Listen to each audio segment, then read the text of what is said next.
Welcome to Clarion Connection. I'm Ron Wilshire, and my guest today is Nathan Crooks. He's a Clarion native, and he's a reporter for Bloomberg International in Caracas, Venezuela. And just a little bit of background about Bloomberg. Connects with influential decision makers to a dynamic network of information, people, and ideas. Their strength is quickly and accurately delivering data, news, and analytics through innovative technology. It's all over the world, probably one of the largest news gathering groups in the world, and it was all started in 1982 by Michael Bloomberg, the mayor of New York. And so, Nathan, welcome back to Clarion for your visit. Thanks. Good to be back. I just wanted to talk a little bit about how you ended up in Venezuela. It's well, I grew up in Clarion, and after high school, I was a Rotary Exchange student, and that was just random. I think I had to fill out a list of 10 countries I wanted to go to. Venezuela was not on that list, and it ended up they had a space there, and I went. I didn't know anything really about Venezuela. I'd never heard of Caracas before. I mean, even though it was the capital city, I think it's about 6 or 7 million people, and so I went, and it was a very complicated year. Besides just learning Spanish and studying in a strange place, there was a lot of political trouble that year. There was a coup d'etat in 2002, and I had to leave early, and so there's a big story there in itself. But then I went to university and studied political science at the University of Toronto. And after that, graduated, I moved to Chile, and I was in Santiago for 5 years. First, I worked at a small English language newspaper called the Santiago Times, and then I worked at a company called Business News Americas and then I started with Bloomberg, who had hired me to go to Venezuela, but the visa took about a year to come through. South America can be very bureaucratic, so I was in Chile for a year with Bloomberg waiting for the visa for Venezuela, where I got to cover the rescue of those 33 Chilean miners. And before that, when I was working at Business News Americas, I was there when the big 8.8 earthquake happened as well. So there were I got a good run of stories in Chile. So it's been pretty exciting for you. Did you ever plan to go into journalism? I didn't study journalism. I studied political science, but looking back, even in high school, I went to the Kiski School in Salzburg, and I was the editor of the student newspaper there, and then in university I wrote a little bit for the university, one of the university newspapers. So I don't know if I always consciously knew that that's what I wanted to do, but it kind of just was a natural progression. Well, your Rotary Exchange visit must have been a formative part of your career, because you did decide to come back, even though it was some pretty heady times that you were there. Yeah, well, it's an exciting place. It's I think also because people hear a lot of bad things about Venezuela. It has Caracas has one of the highest murder rates anywhere. I mean, crime is a very big problem. So most people hear all these bad things and they think, oh, I'd never go there. I think even when my parents came and visited me back in 2002, and they were there the day of the coup. So they've seen some crazy stuff there. I remember your dad at Rotary was talking about something about a lot of kidnappings going on. Yeah, no, that we have to constantly worry about getting kidnapped, whether it's planned or just a random. I mean, you have to constantly be aware of of that. But that said, it's very dangerous, and but I knew that, and it's also very beautiful, and the weather's kind of spring weather all year round. It never gets too hot, it never gets too cold, so it's a and it's a functioning mostly city, so there's things to do, and it's a beautiful place, beautiful nature everywhere. So it's not a total misery or anything. You can have a nice life there, but it's I have to constantly just be aware of. You can't take taxis anywhere, for example. I don't have a car, but if I did, I'd have to worry about getting carjacked, and so my main worries are making sure I have a driver who I trust and can get me where I need to go. And people don't go out late at night for the most part. It's kind of after dark. It kind of calms down. But is it up to you to pick a driver, or is this through Bloomberg? Oh no, I mean we make our. I mean, it depends. Depends Yeah. on the situation. So it just becomes part of life, and you. Yeah, no, it's just a constant. It's nice to come home and just kind of walk down the street and not be looking over your shoulder, Yeah. or we have at you, or right. I mean, in the U.S. now, it's a season of political conventions and everything, and everybody's kind of wound up about what Yeah. type of leader and everything, and politics is pretty interesting in Venezuela. Yeah, and Venezuela also has elections coming up on October 7th. That's one of the reasons why I took vacation now, just to kind of clear my head a little bit before elections. That Hugo Chavez, who is the president of Venezuela, is looking for another term, and it's been a pretty complicated year because of he had cancer. He says he's better. No one really. There's no evidence either way to suggest whether or not he's better or not. He's certainly looks much better. He's been talking 3 or 4 hours every day. He has the right to just take over all state radio waves and television whenever he wants, and sometimes he does that. Other times he'll just talk on all the government channels, but I mean, we keep track of it, and he talks a good on average 3 or 4 hours a day. So it's Do I have to ask? Do people listen? we do. Right, yeah. But I meant the average person. I don't know. That's one of the hardest things about Venezuela, is to get a sense of what's really going on, because the government would have you think that everyone in the country's listening. They're not. But there are people that are listening. But there's in our bureau in Caracas, there are 5 reporters. So we're normally all there during the day, but we.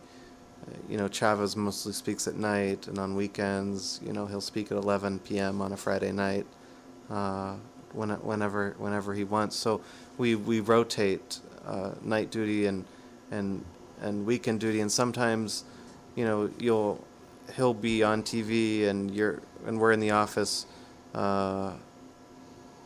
Everyone's focused on what he's saying, but then one person will take over, and whoever leaves. And for instance, when I leave, you go out in the street and the city's busy, and you think, oh wow, there's a lot of people that aren't listening to this. But we have to listen to it a lot, because we do real-time news, and we send headlines in real time, and it's the news industry these days is very competitive, not just in terms of the story you're covering, but in terms of the time.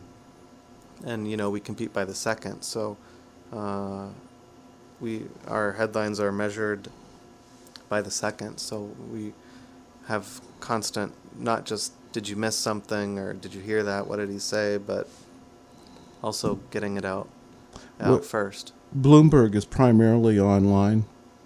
No, the main product is a financial terminal that's used by traders. So the news first goes through the terminal, and then some stories go to the website. Not all. They syndicate a lot of stuff. They have a TV station, radio station, but the main product is it's called the Bloomberg Terminal.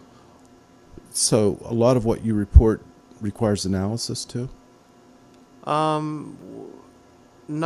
don't do too much analysis, in the sense that our main goal is to just report what happened. We actually try not to color it with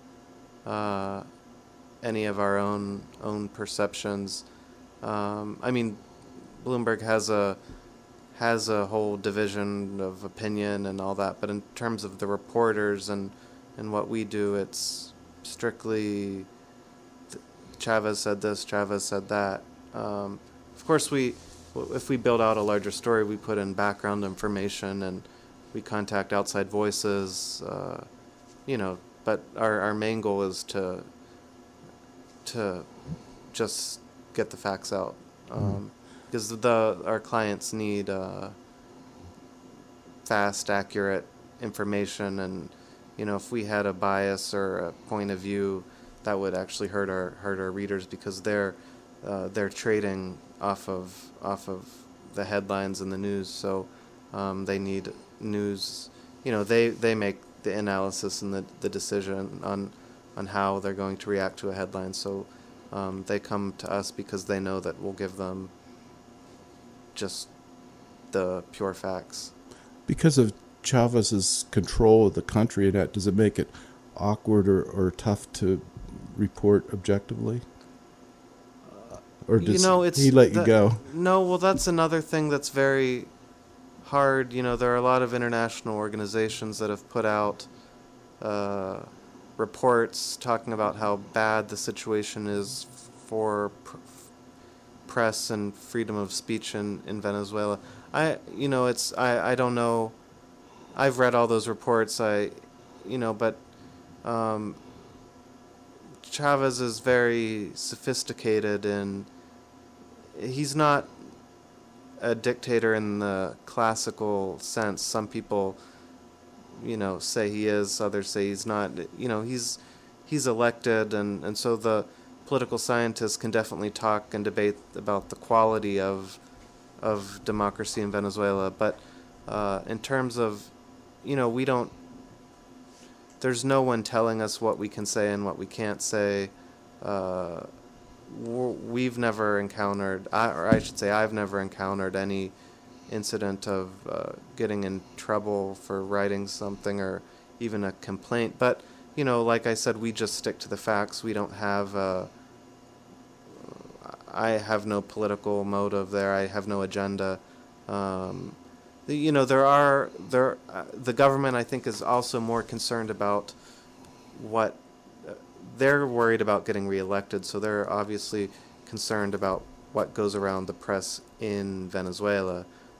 We just do in English. We don't have a Spanish service, so the news that I write just mostly stays in English, and we have clients in Venezuela who have terminals, but for the most part the news goes outside of the country. And so I've never experienced any repression or censorship.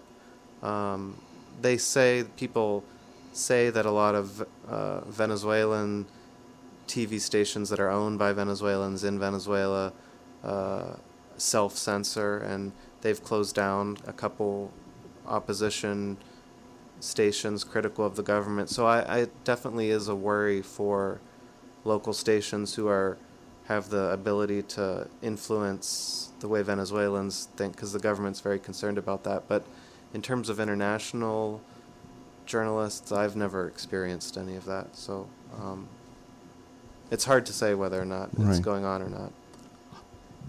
When I think of Venezuela, I think of oil, and that gives Chavez quite a bit of power too, doesn't it? Yeah, well, it has it was just so finally. I mean, Venezuela's always had. It was developed because of its oil, but they just announced. BP, the oil company, does this statistical annual review of energy statistics, and OPEC had long been saying that Venezuela had the largest oil reserves, but BP said this year that also certified Venezuela now as having the largest oil reserves in the world. So I mean, they have more oil than Saudi Arabia. They're not producing as much. Venezuela's producing a little under 3 million barrels of oil a day. I think Saudi Arabia is around 10. So they don't have near the capacity as Saudi Arabia does. But in terms of barrels of oil in the ground, Venezuela has the biggest oil reserves.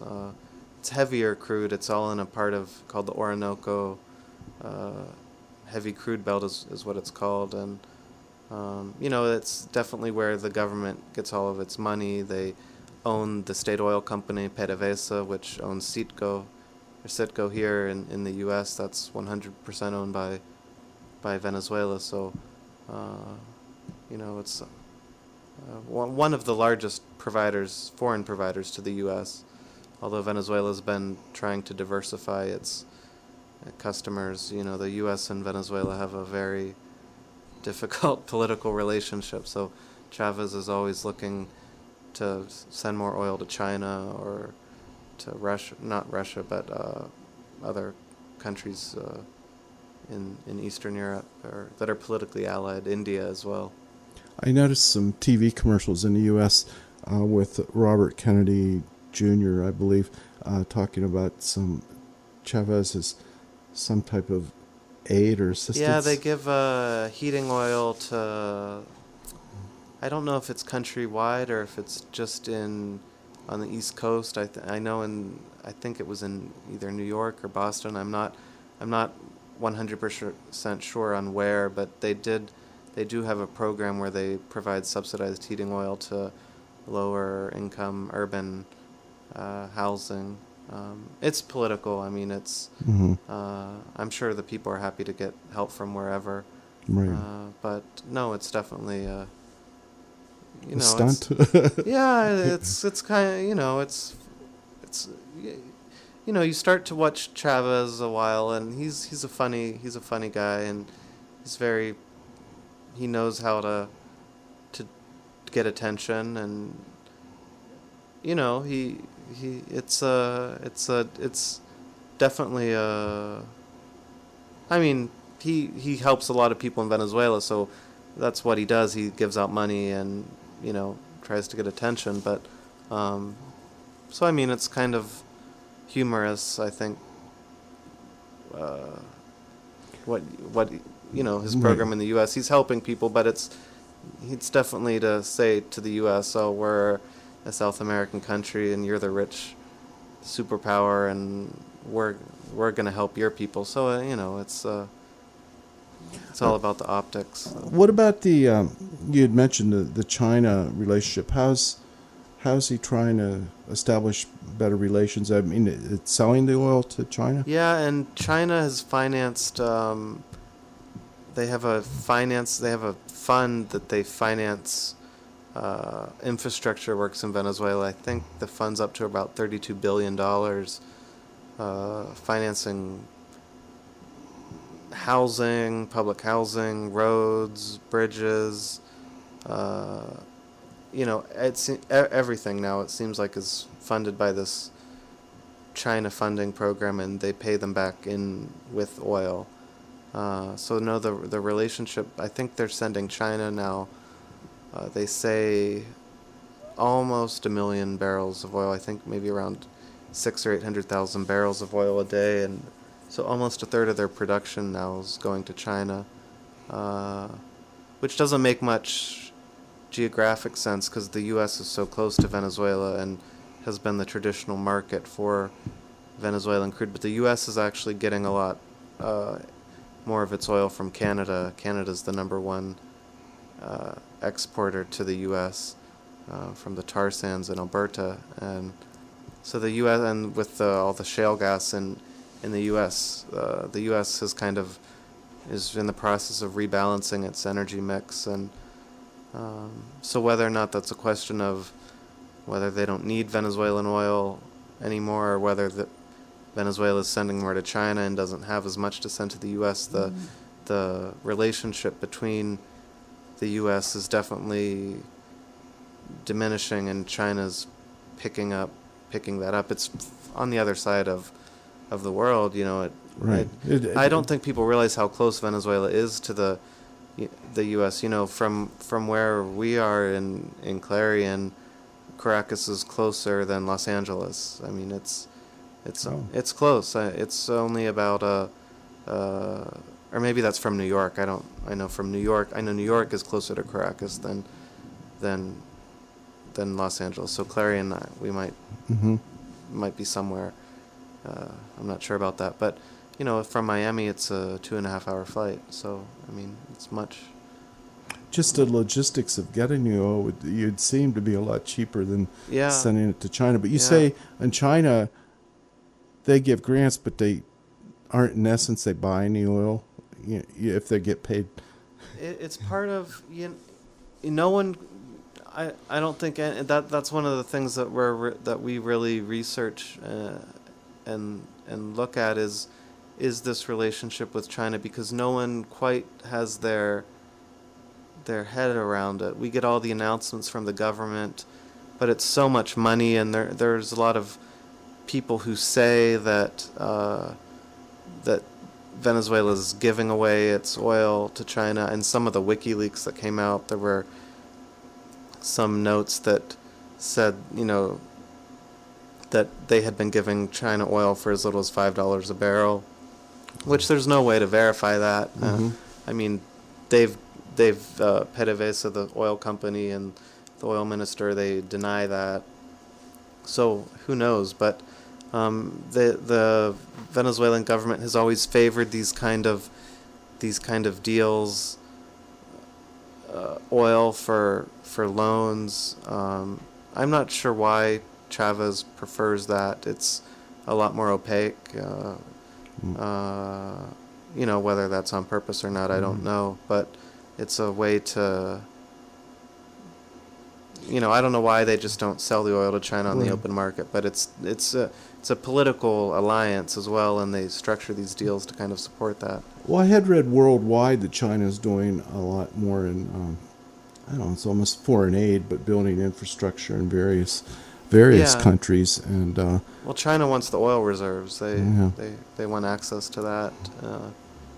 Well, they have a lot of people, that's for sure, and they need to do that. So, what's been some of your most challenging aspects of your job in Venezuela? Well, in Venezuela, it's mostly it's hard to get access to information. We always want to be able to have as transparent information as we can get, and and we'd much rather have, or it would be much easier to have a government that gave out information you could trust, not just to us but to everyone, because the more transparent the better. But it's not very transparent. It's hard to confirm things. It's there's not a lot of governments, I think, even in the U.S., they have the Freedom of Information Act, which doesn't always work, and you'll get papers half blacked out. But there's nothing like that exists in Venezuela, and I think the standard is different. Where in the U.S. and other countries, in Western Europe, I think the general standard is that information should be public unless there's a reason for it to be private, whereas in Venezuela, information is private unless there's a reason for it to be public. So kind of the standard is flipped. So it's just really hard to get anything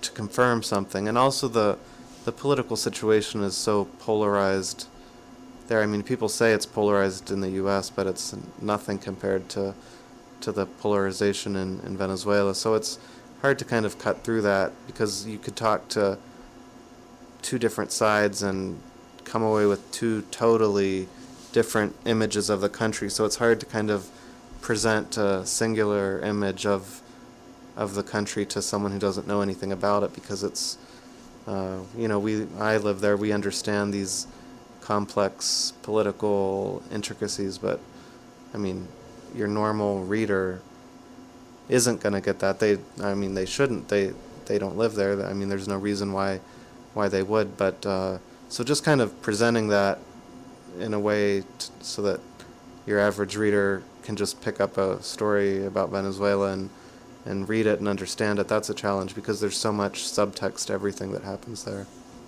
You're listening to Clarion Connection. I'm Ron Wilshire. My guest today is Nathan Crooks. We'll be back after a commercial break.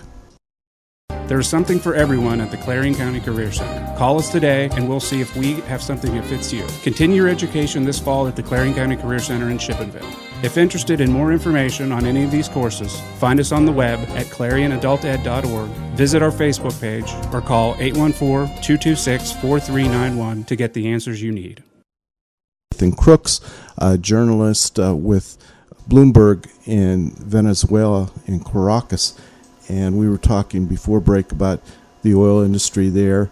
And I wanted to touch on inflation in South America. I'd done some reading, and I understand it's quite high. How does Venezuela rank in that? Well, I think Venezuela has one of the highest inflation rates in the world. I think Argentina is also having a lot of trouble right now. In terms of other places in South America, it's not so much of an issue, but Argentina has kind of adopted a lot of the policies that Venezuela has developed over the past 10 years, and their inflation is starting to track Venezuela's. I think last year it was over 25%. I think it was almost 30%. They've been trying to fight it this year, but the way they fight it is they're trying to control prices, which makes products scarce, and with also elections coming up in a month from now, the government has just been issuing a lot of local debt and flooding the market, flooding the streets with bolivars. That's what the currency is called. They're giving money out to everyone, and in the hopes of encouraging people to vote for the government, because they have all of this oil revenue to use. So I think it was around 22% for the year the last time I checked. How does a normal person there even live at inflation rates that high? Yeah, well, that's one of the kind of the strange things about Venezuela that a lot of people, I think, struggle to understand, because in a normal country, if you had 22% inflation, you'd probably have people out rioting in the streets. Whoever would be in power would probably have a hard time staying in power, because that, it really affects your purchasing power. But in Venezuela, you'd almost have no idea that was happening. The restaurants are full, the stores are full. Caracas has some of the biggest shopping malls in the world, which that's another contradiction of Venezuela. Chavez promotes this, this socialist revolution, but it's, if you go there, it's probably one of the most capitalistic places you're ever going to see people buying and selling everything. And but I think one reason why in a lot of the reports I've read is that the currency they use is no longer used by anyone to store value. It's purely transactional. If you are saving, you're saving in dollars. No one saves. You spend all the bolivars you get, and there are currency controls as well. You can't just, if you have bolivars, you can't just take them and sell them and get dollars for them. It's the government is the only legally authorized entity to trade bolivars. The official rate is, for $1 if you trade legally, you can get 4.3 bolivars. It's the official exchange rate. Then there's another exchange rate called on the Sitme bond exchange where you can get 5.3 legally. But then on the black market, because not everyone who wants dollars, you need permission from the government to buy them. Most people can't get it. So on the black market, it's, I think, almost up to 9.5, 10 bolivars you can get for the dollar. So it's much more, there's just a lot of distortions everywhere. Some people are trading at 4.3, some people are trading at 5.3, some people are trading at 9.5, so it's just it's, I mentioned Argentina before, but they've recently implemented currency controls, and they now have a black market exchange rate as well. So it's if you want to see where Argentina's going, you can kind of just look at what's happened in Venezuela. Obviously, the inflation really does hurt the poor the most, because they're the ones who don't have dollars saved up, and who don't have as much discretionary income. But what that does is it allows the government to come every year and double the minimum wage, and they, I don't know if they doubled it this year, but they'll hold a big press conference and they'll come and say, oh, we're doubling your wages, and this is because we care about the people. And I think they did double minimum wage this year, the first time in like 4 years, and it was, for the past 4 years, it was still below what the inflation rate had been. But these people aren't economists. They're thinking, hey, this government is doubling my paycheck. And so in some ways, I think it definitely gives the government a lot more control, because you really become dependent on the government to at least try and keep minimum wage on par with inflation.